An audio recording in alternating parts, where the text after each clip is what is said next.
Good morning everybody. I'm doctor Ayodhya K psychiatrist Vijayawada. నమస్తే.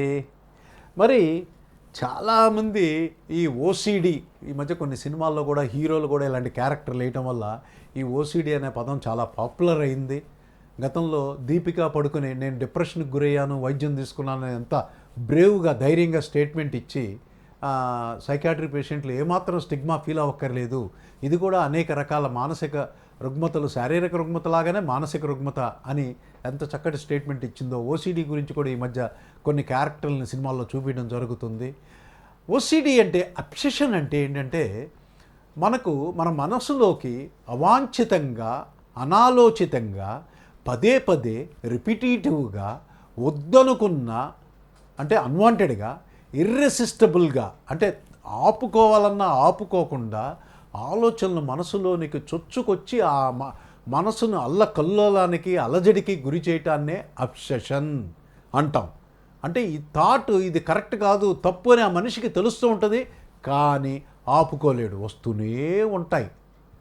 అలాగే అవాంఛితంగా చేసిన పని చేస్తుంటారు రిపిటేటివ్గా వద్దనుకున్నా, వీటిని కంపల్షన్స్ అంటాం.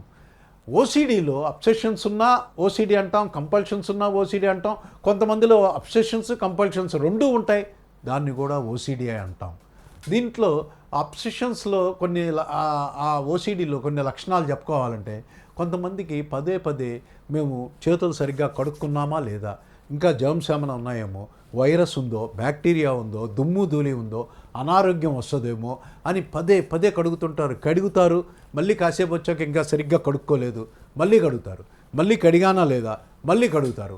ఈ రకంగా బాత్రూంలో 4-5 గంటలు స్నానం చేసేవాళ్ళు ఉన్నారు. ఓవర్ హెడ్ ట్యాంకులు నీళ్ళు అయిపోతున్నా కూడా స్నానం చేస్తూనే ఉంటారు.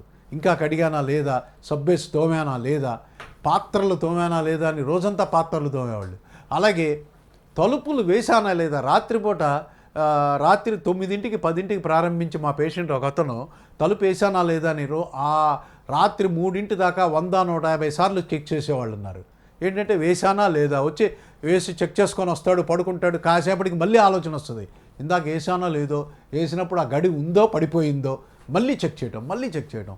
థియేటర్లో భార్యతో సినిమాకి వెళ్తాడు, కార్ లాక్ చేశానా, స్కూటర్ లాక్ చేశానా లేదా అని పదే పదే పార్కింగ్ ఏరియాకి వెళ్ళి ఆ సినిమా అంతా తిరిగేవాళ్ళను. ఈ రకంగా ఒక బ్యాంక్ క్యాష్ కౌంటర్లో ఈ కట్టలో ఇప్పుడు లెక్కెడుతూ ఉంటాడు, 50 లెక్కెట్టాక 51 దగ్గరికి వచ్చేప్పటికి సరిగ్గా లెక్కెట్టానో లేదో, 49 చదువుకున్నానో లేదో, మళ్ళీ లెక్కటం. అస్సలు ఈ రకంగా ఓసిడి అనేక రకాల కమ్యూనిటీల్లో అనేక రకాలుగా చొచ్చుకుపోయి జనబాహుల్యంలో విపరీతంగా ఉంది. 3-5% ఆఫ్ ద పాపులేషన్ ఓసిడితో సఫర్ అవుతున్నారంటే ఆశ్చర్యంగా ఉంటుంది. ఓసిడిని గుర్తిస్తే సైకియాట్రిస్ట్ దగ్గరికి వెళ్ళి చక్కటి వైద్య చికిత్స అంటే యాంటీ అబ్సెసివ్ డ్రగ్స్, అలాగే సిబిటి థెరపీసు చేయించుకొని చక్కగా దీని నుండి బయటకు వచ్చి విముక్తులయ్యి మామూలు జీవితం గడపచ్చు. మీ డాక్టర్ అయోధ్య కే సైకియాట్రిస్ట్, విజయవాడ.